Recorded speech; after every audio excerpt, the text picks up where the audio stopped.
ఇంక్లాబ్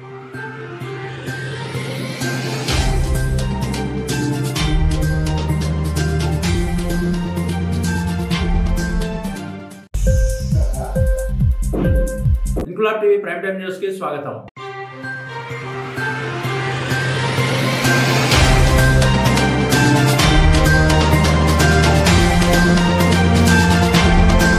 కార్మికుల పెండింగ్ సమస్యలు పరిష్కరించాలని 35% లాభాల వాటా వెంటనే చెల్లించాలని కొత్తగూడెంలోని సింగరేణి ప్రధాన కార్యాలయం ముందు మహాధర్నా కార్యక్రమం నిర్వహించిన సందర్భంగా టీబీజీకేఎస్ యూనియన్ గౌరవాధ్యక్షుడు కొప్పుల ఈశ్వర్, అధ్యక్షుడు మిర్యాల రాజిరెడ్డి మాట్లాడుతూ ఎన్నికల్లో అనేక హామీలు ఇచ్చిన గుర్తింపు ప్రాతినిధ్య సంఘాలు హామీలను మరచి యాజమాన్యానికి ఒత్తాసు పలుకుతూ కార్మిక సమస్యలను గాలికి వదిలేశాయని, కార్మికుల కనీస రోజువారీ సమస్యలు కూడా పరిష్కారం కావడం లేదని, కొత్త హక్కులను సాధించడం మరచి ఉన్న హక్కులను కూడా తాకట్టు పెట్టే పరిస్థితి దాపురించిందన్నారు. అనంతరం డైరెక్టర్ కు వినతి పత్రం అందజేశారు. ఈ కార్యక్రమంలో మాజీ ఎమ్మెల్యేలు రేగా కాంతారావు, వనమా వెంకటేశ్వరరావు, హరిప్రియ నాయక్, ప్రధాన కార్యదర్శులు Kapu Krishna, Surender Reddy, working president Madasu Rammurthy, senior vice president Nune Komaraiah, అధికార ప్రతినిధి పర్లపల్లి రవి, టీబీజీకేఎస్ RG1 ఉపాధ్యక్షుడు వడ్డేపల్లి శంకర్, ఐలి శ్రీనివాస్, జాహిద్ పాషా, కోశాధికారి చెల్పూరికి సతీష్, కేంద్ర నాయకులు పోరాడి శ్రీనివాసరావు, చిలకపల్లి శ్రీనివాస్,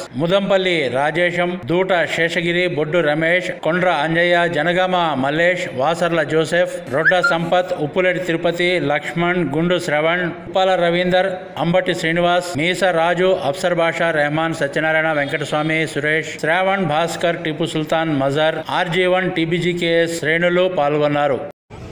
ఈరోజు మీరు ఈ వ్యవస్థాపకులు ఎవరైతే మన గౌరవాధ్యక్షులు ఉన్నారో వారు ఆ రోజు 2003 జనవరి 27న ఈ సంఘాన్ని స్థాపించడానికి పరిస్థితులు ఏ విధంగా అయితే ఉన్నాయో ఈ రోజు కూడా సింగరేణిలో, ఈ తెలంగాణలో ఉన్నటువంటి ఈ సింగరేణి పరిశ్రమలో మళ్ళీ అవే సమస్యలు మళ్ళీ పునరావృతం అవుతున్నాయి.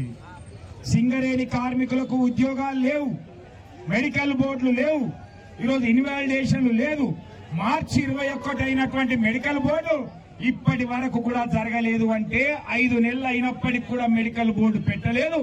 అనంగనంగా మొన్న మేము ఈశ్వరన్న, మేము ప్రజాప్రతినిధులం అందరం వెళ్లి CNMD గారిని చెప్తే పెండింగ్ లో ఉన్నటువంటి 55 మందిని, 65 మందికి 55 మందిని మాత్రమే పిలిచినటువంటి హయ్యర్ సెంటర్ పోయినటువంటి వాళ్ళని పిలిచి అందులో 5గురిని మాత్రమే ఇన్వాల్వ్ చేసి 9% అనేక మంది జబ్బులతో బాధపడుతున్నటువంటి వాళ్ళని కూడా ఇన్వాలిడేట్ చేయకుండా ఓపెన్ కాస్ట్ లో పనిచేసేటువంటి ఫిట్టర్ ఎలక్ట్రీషియన్లు కూడా సర్ఫేస్ జనరల్ మజ్దూర్గా ఇవ్వడం అయితేంది, సీనియర్ మైనింగ్ సర్దార్లని జనరల్ మజ్దూర్గా ఇచ్చి వాళ్ళ ఆత్మగౌరవాన్ని దెబ్బతీసే విధంగా చేసినటువంటి మెడికల్ బోర్డు.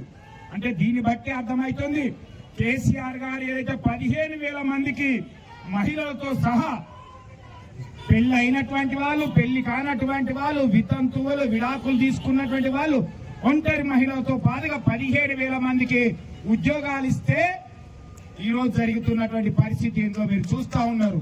అంటే ఈ మెడికల్ బోర్డులు ఉంటాయా, పోతాయా, ఏమైతాయి అనేటువంటి ఆలోచనతో ఉన్నటువంటి సందర్భంలో అందరం కూడా దీనికి ప్రతి నెల మెడికల్ బోర్డు పెట్టాలి. బాధతో ఉన్నటువంటి ప్రతి కార్మికుడిని కూడా అన్ఫిట్ చేయాలి. మొన్న జరిగినటువంటి అన్ఫిట్ అయినటువంటి వాళ్ళు, ఫిట్ అయినటువంటి వాళ్ళందరినీ కూడా మరొకసారి బోర్డుకు పిలవాలనేటువంటి ప్రధానమైనటువంటి డిమాండ్ తో పాటుగా మనం ఎదురు చూస్తున్నాం. దసరా ఎగ్జాక్ట్లీగా 30 రోజులు మాత్రమే ఉన్నది. ఈ దసరాకు ఇంత దగ్గరికి వచ్చినప్పటికి కూడా లాభాలను యాజమాన్యం ప్రకటించలే. దానిపైన ప్రభుత్వం వాటా నిర్ణయించాలి, చెల్లించే తేదీ వెంటనే ప్రకటించాలనేటువంటి మరొక డిమాండ్ తో ఈ రోజు ఈ ధర్నా కార్యక్రమాన్ని, ఆ రోజు ఉన్నటువంటి కార్యక్రమమే ఈ రోజు చేయాల్సినటువంటి పరిస్థితి ఏర్పడతా ఉన్నది. ఆ రోజు కూడా లాభాల వాటా పెరగలే. కేసీఆర్ గారు వచ్చిన తర్వాతనే లాభాల వాటలో పెరుగుదల అనేది వచ్చింది.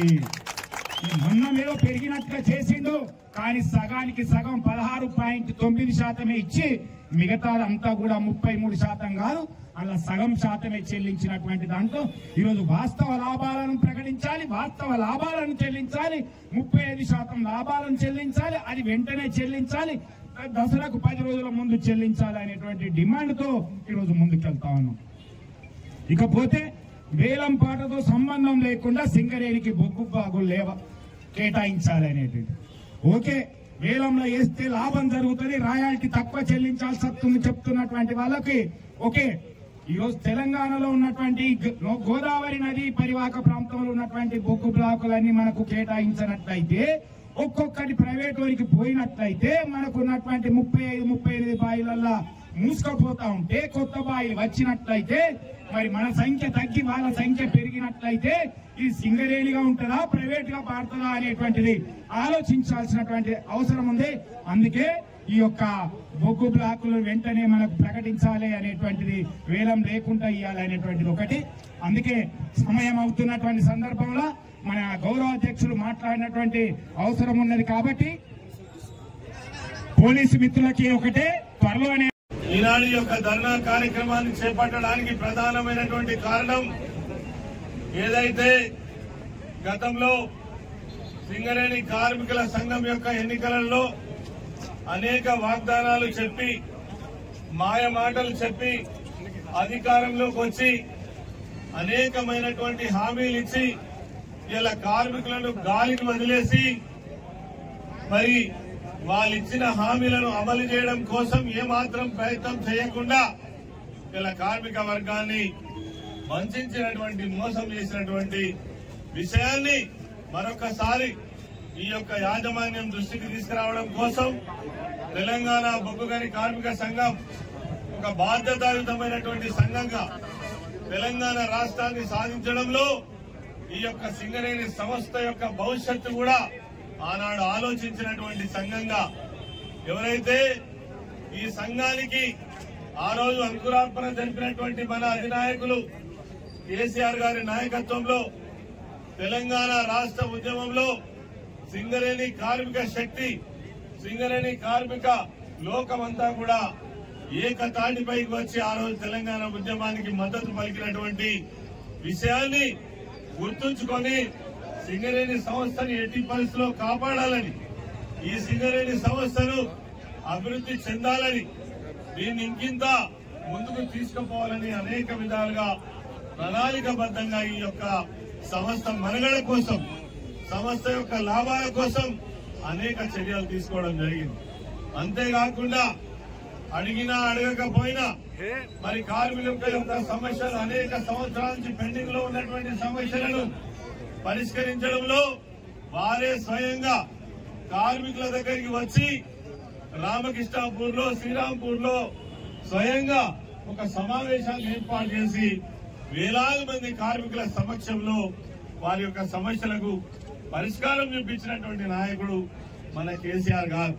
నిజంగా కూడా మనందరికీ తెలుసు, ఇలా 19-20 వేల మంది కార్మికులు అదనంగా వచ్చిండ్రు అనంటే ఆనాడు మరి తెలుగుదేశం పార్టీ హయాంలో చంద్రబాబు నాయుడు గారు ముఖ్యమంత్రిగా ఉన్నటువంటి సమయంలో ఏదైతే కారుణ్య నియామకాలు ఉన్నాయో, డిపెండెంట్ ఎంప్లాయ్మెంట్ ఏదైతే ఉందో దానికి ఆ రోజు మరి తీసివేసినటువంటి దాన్ని మళ్లీ పునరుద్ధరించి 19,000 నుంచి 20,000 మంది ఉద్యోగాల అవకాశాలు కల్పించడమే కాకుండా మహిళలకు సైతం ఉద్యోగాన్ని కల్పించినటువంటి నాయకుడు కేసీఆర్ గారు.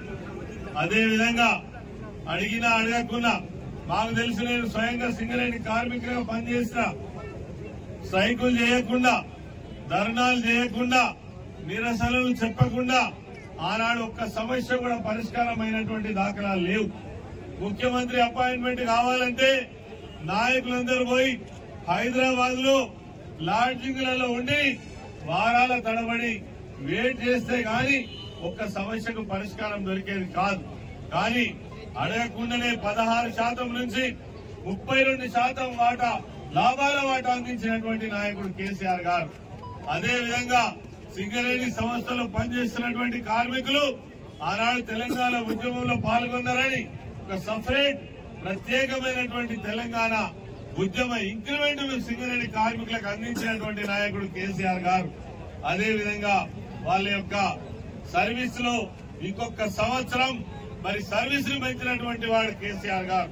మౌలికమైనటువంటి సదుపాయాలు, క్యాంటీన్ కావచ్చు, పనిచేసేటువంటి స్థలాలలో మరి నీళ్లు కావచ్చు, గాలి కావచ్చు, గతంలో ఉన్నటువంటి సమస్యలన్నిటికీ కూడా వాళ్ళు అడగక ముందే పరిష్కారం చేయాలని సంక్షేమ కార్యక్రమాలను అమలు చేసినటువంటి వేలాది మందికి వాళ్ళు ఉన్నటువంటి స్థలంలోనే పట్టాలిచ్చి వాళ్ళు ఇల్లు కట్టుకోవడానికి అవకాశం కల్పించినటువంటి నాయకుడు కేసీఆర్ గారు.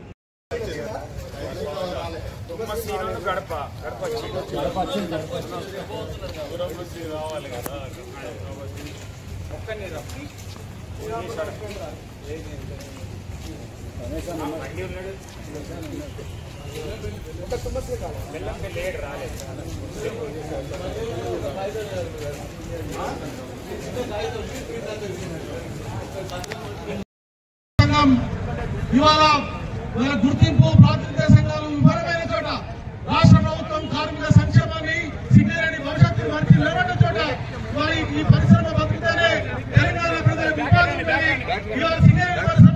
ఇన్క్లాబ్ టీవీ వీడియోలు మీకు నచ్చినట్లయితే లైక్ చేయండి, షేర్ చేయండి, కమెంట్ చేయడం మర్చిపోకండి. సబ్స్క్రైబ్ చేయని వాళ్ళు వెంటనే సబ్స్క్రైబ్ చేసుకోండి. మా వీడియోలు మీరు వెంటనే చూడాలనుకుంటే కింద ఉన్న గంట సింబల్ని గట్టిగా కొట్టండి.